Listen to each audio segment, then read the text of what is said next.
ఇవాళ కూటమి ఏ విధంగా కొనసాగాలి, ఏ విధంగా నడవాలి, ఏ విధంగా ప్రభుత్వంలో పదవులు రావాలనేది కూటమి అధినాయకత్వం చూసుకుంటుంది. రెండోది, దీంట్లో మీరంటున్న కొంతమంది నాకు తెలిసి తెలుగుదేశం కార్యకర్తలు, జనసేన కార్యకర్తలు అంటే నేను నమ్మను సార్ లక్ష్మీనాథ్ గారు. ఈ YCP Paytm batch fake account open చేసి అటు జనసేన కార్యకర్తలుగా కొంతమంది, టీడీపీ కార్యకర్తలుగా పేర్లు క్రియేట్ చేసి వాళ్ళు ఆడుతున్న వికృత క్రీడ తప్ప ఇది అసలు కూటమిలో ఎక్కడ ముఖ్యమంత్రి ఎవరు అనే చర్చ లేదండి. అయితే ఒకటి అజయ్ గారు, మా కుటుంబం నుంచి మోహన్ రెడ్డి గారు మీరు ఆడండి. ఇందాక మీరేం మాట్లాడారు, ఇంట్లో ఏదో నారా లోకేష్ గారిని ముఖ్యమంత్రి చేయాలని చెప్పి ఇంట్లో ఇబ్బందులు పెడతా ఉన్నారు. కాబట్టి ఎవరు చెప్పారండి మీకు ఎన్ని? ఎవరు చెప్పారు? మీరు ఎన్ని ఇళ్లలో దూరి చూసారా? నారా లోకేష్ గారు అయింది మా party working president, national working president.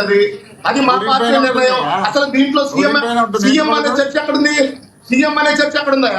CM అనే చర్చ ఎక్కడుంది అసలు? దీంట్లో మీరు కోరుతున్నారు, మీరు భయపడి అక్కడ కూటమి కలిస్తుంటే. మోహన్ రెడ్డి గారు మీకు ఇందాక కట్ అయింది కదా, మీకు ఇస్తాను సార్, మాట్లాడగానే మీకు ప్రచారం తప్ప తెలుగుదేశం పార్టీ గాని జనసేన పార్టీ గాని ఎక్కడ ముఖ్యమంత్రి మార్పు పైన ముఖ్యమంత్రి ఇంకొకరు అవుతారు అసలు ఆ చర్చ లేదు కూటమిలో. నారా చంద్రబాబు నాయుడు గారు ఈ రాష్ట్రానికి ముఖ్యమంత్రి, గౌరవ డిప్యూటీ సీఎం పవన్ కళ్యాణ్ గారు ఈ రాష్ట్ర డిప్యూటీ సీఎం హోదాలో పనిచేస్తా ఉన్నారు. వాళ్ళిద్దరూ కలిసి తీసుకోవాలి నిర్ణయం, కూటమి ఏ విధంగా ముందుకెళ్లాలనేది. ఈ రోజు పదవి వచ్చింది, మా పార్టీకి సంబంధించిన పదవి. దానికి మీరు కూటమికి లింకు పెట్టి ఏదో ఒక విధంగా కూటమిలో చిచ్చు పెడదాం. ఇప్పుడు ప్రభుత్వం సక్రమంగా నడుస్తుంది. ఈ విధంగా నడిస్తే జీవితంలో మన ఎమ్మెల్యేలో, ఎంపీలో, మా నాయకుడు ముఖ్యమంత్రి కాడు. కాబట్టి మీరు ఏదో ఒక విధంగా మీ పైత్యాన్ని మా పార్టీ మీద లేదా కూటమి మీద రుద్దే ప్రయత్నం దయచేసి ఎవరో చేయొద్దు. ముఖ్యమంత్రిని మారుస్తారనే చర్చ మా పార్టీలో కానీ జనసేన ఎక్కడ గతంలో వచ్చినవన్నీ కూడా ఓన్లీ విమర్శలే అంటారా? మొన్న ఉగాదికి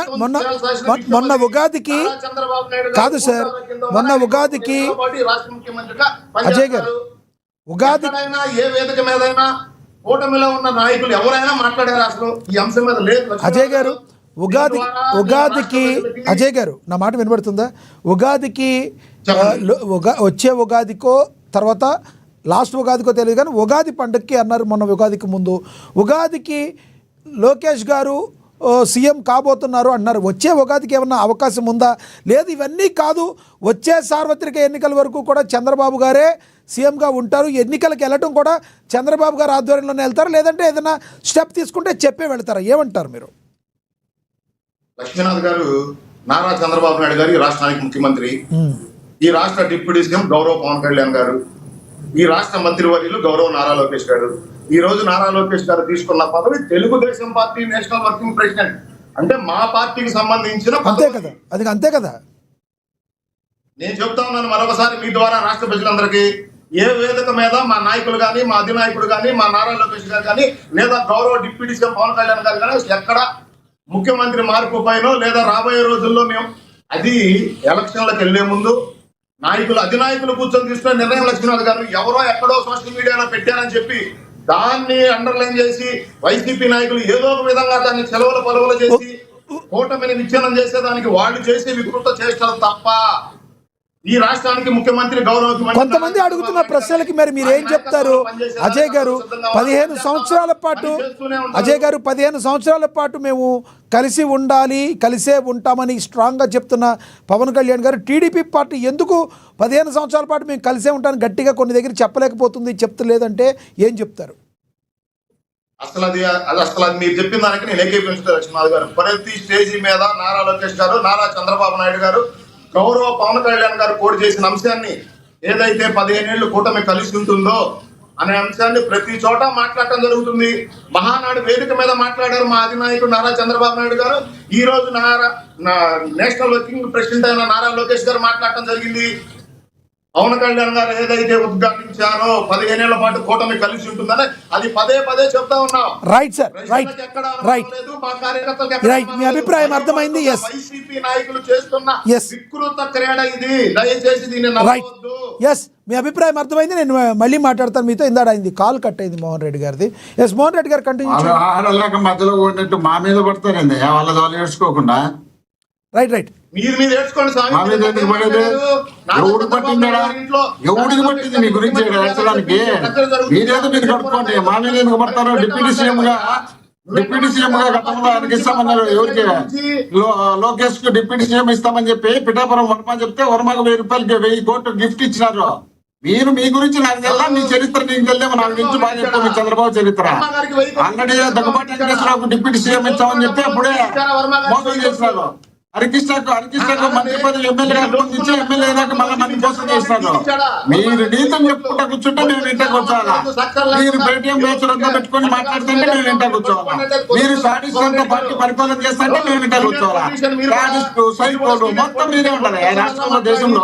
ఏదో బట్ట కాల్చి మీదేస్తాము, మీరు మేము బురద చల్లుతాము, ఆ బురద మీరు తుడుచుకుంటా కూర్చోండి అంటే కరెక్ట్ కాదు పవన్ రెడ్డి గారు.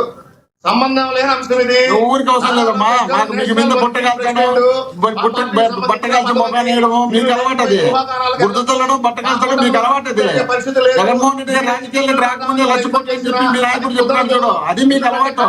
మీరు అధికారం ఎత్తులేక లక్షల కోట్లు తింటారు చూడు, ఇది దాచిపెట్టారు, ఇది మీకు అలవాటు. మీకు చరిత్రే అలవాటు. మోసం చేసేది, తప్పించుకునేది, అబద్ధాలు చెప్పేది, ఎవరైనా పొట్టి మేము పొడిచినాం అనేది రకరకాల అలవాటు మీకున్నాయి సోదరా. పార్టీలు కలిసిన నాయకులు ఈ రోజు ఈ రాష్ట్ర భవిష్యత్తు కోసం కలిసి పనిచేస్తున్నారు. ఎవరికి పదవి ఇప్పుడు ఎవరొద్దన్నారు? కలిసి పనిచేయడం కదా చెప్పేది. మీరు ముగ్గురు ఉన్నప్పుడు ఓడించడమే మా గొప్పతనం. కానీ మీరు సింగిల్ గా ఉంటే ఓడించండి. మీరు సింగిల్ గా ఓడిపోతామని మీరే ఒప్పుకున్నారు. మీరు సింగిల్ గా ఓడిపోతామని మీరే ఒప్పుకున్నారు. మీరు ముగ్గురు ఉన్నప్పుడే మేము గెలవాలా, గెలిచి మీసం మెలగాలి. అది గొప్పతనం. ఒక్కొక్కరు మీరు రాష్ట్రంలో మాతో ఎప్పుడు తగలేరు, మీతో కాదు. మీరు సింగిల్ గా అజయ్ గారు కాసేపు ఉండండి. అజయ్ గారు కాసేపు ఉండండి. అజయ్ గారు మీరు తగలేమని మీ నాయకులే ఫిక్స్ అయినారు. జగన్మోహన్ రెడ్డితో సింగిల్ గా మనం తగలేమో అని మీరే ఫిక్స్ అయినారు. మేము చెప్పేది ఏముంది? రాష్ట్ర ప్రజలు కాదు, మీరే చెప్తున్నారు. మేము జగన్మోహన్ రెడ్డి చదివిపోతే సింగిల్ గా గాలిపోతాము, మనం ముఖ్యంగా ఏదో మోసం చేసే తప్ప జగన్మోహన్ రెడ్డి గారు చెప్పి రైట్ మోహన్ రెడ్డి గారు మళ్ళీ మాట్లాడతాం సార్. ఉన్నటువంటి అధినాయకులే చెప్తున్నారు. మోహన్ రెడ్డి గారు, అజయ్ గారు, చంద్రబాబు నాయుడు గారు నేను మళ్ళీ మాట్లాడతాం మీతో. ఒకరైతే ఓడించలేమని. రైట్ మోహన్ రెడ్డి గారు మళ్ళీ మాట్లాడతాం, మళ్ళీ ఇస్తాం మీకు మనతోటి. మోహన్ రెడ్డి గారు, అజయ్ గారు మళ్ళీ ఇస్తాం మీకు. జనసేన నేత వేణు గారితో ఒకసారి మాట్లాడదాం, తిరుత్తని వేణుగోపాల్ గారితో. వేణుగోపాల్ గారు నమస్తే సార్. నమస్తే వేణుగోపాల్ గారు, బయట కొన్ని సోషల్ మీడియాలో వైరల్గా మారుతున్నాయి. సో ఎప్పుడైతే లోకేష్ గారు వర్కింగ్ ప్రెసిడెంట్ అయ్యారో రానున్న రోజుల్లో కేసీఆర్ చేసిన తప్పు, గతంలో కాంగ్రెస్ పార్టీ చేసిన తప్పు ఈసారి చంద్రబాబు గారు చేయరు. అదిగో రానున్న రోజుల్లో సీఎం కాబోతున్నారు లోకేష్ గారు. మరి పవన్ కళ్యాణ్ గారి పరిస్థితి ఏంటి అని ప్రశ్న ఉత్పన్నమవుతుంది. వీడియోలో రకరకాల మీడియాలో వస్తున్న వార్తా కథనాలు మీరు కూడా చూసే ఉంటారు. ఏమంటారు మీరు? కృష్ణాది గారు, మీకు అదే వైఎస్ఆర్సీపీ నాయకులు అజయ్ తిరిగి అధికార ప్రతినిధి పార్టీ ప్రేక్షకులకి నమస్తే సార్. అదే లక్ష్మణ్ గారు, ఏదైతే తెలుగుదేశం పార్టీ కేంద్ర వర్కింగ్ ప్రెసిడెంట్ గా నారా లోకేష్ గారు ఎలక్ట్ అవడం జరిగింది. ఆ తెలుగుదేశం పార్టీ ఆయన ఏ సేవ చేసిన సేవ గుర్తింపుగా ఈ రోజు తెలుగుదేశం పార్టీ ఆయన గౌరవిస్తూ ఈ కేంద్ర వర్కింగ్ ప్రెసిడెంట్ గా టీడీపీలో ఆయన ఉన్నాయి. అది జనసేన పార్టీకో లేదా బీజేపీ పార్టీకో సంబంధం లేదు. అదే ముఖ్యమంత్రిగా వచ్చేటప్పుడు దాని గురించి మాట్లాడాలి, దాన్ని పక్కన పెట్టండి. ఈ రోజు పార్టీలో ఆయన డిజిటల్ గా స్ట్రాంగ్ చేయడము, అదే విధంగా ఐటీ సోషల్ మీడియాని వినియోగం పెంచడము, అదే విధంగా యువతను పార్టీ వైపు ఆకర్షించడంలో ముఖ్య పాత్ర పోషించడము, అదే విధంగా గ్రౌండ్ లెవెల్ క్యాడర్ లో డైరెక్టర్ కనెక్టివిటీ పెంచుకోవడము, అదే విధంగా ఎన్నికల సమయంలో స్ట్రాటజీ క్యాంపెయిన్ మేనేజ్మెంట్ కీలకంగా పనిచేశారు. పార్టీని తిరిగి బలపై తీసుకెళ్లడం కారణంలో ముఖ్యంగా 2019 తర్వాత పార్టీకి కొత్త ఎనర్జీని తీసుకురావడంలో ఆయన పాత్ర చాలా ఉంది. కాబట్టి ఈరోజు యువబలము, అదే విధంగా ఆ యువబలం కిలోమీటర్ నడవడము, ప్రతి గ్రామం రైతులు కలవడము, యువతకి అదే విధంగా స్త్రీ మహిళలు ఉద్యోగులు కలిసి ఈరోజు యాక్టివ్ అవ్వడం. ఈరోజు ప్రజలకు నిన్న తిరుపతిప్పుడు వచ్చాడు 1200 మంది కార్యకర్తలు చంద్రగిరి నియోజకవర్గంలో ఏదైతే సమావేశం పరిస్తే ఆ 1200 మంది కార్యకర్తలతో చివరిలో వాళ్ళతో ప్రతి ఒక్కరు తీసుకున్నారు. అంత ఓపిక సహనం ఈరోజు కార్యకర్తలతో ఇక్కడ లోకేష్ గారు ముందుకు పోవడం జరుగుతుంది కాబట్టి ఆయనకి ఇంకా బాధ్యత చంద్రబాబు నాయుడు గారు కేంద్ర వర్కింగ్ ప్రెసిడెంట్ గా ఇవ్వడం.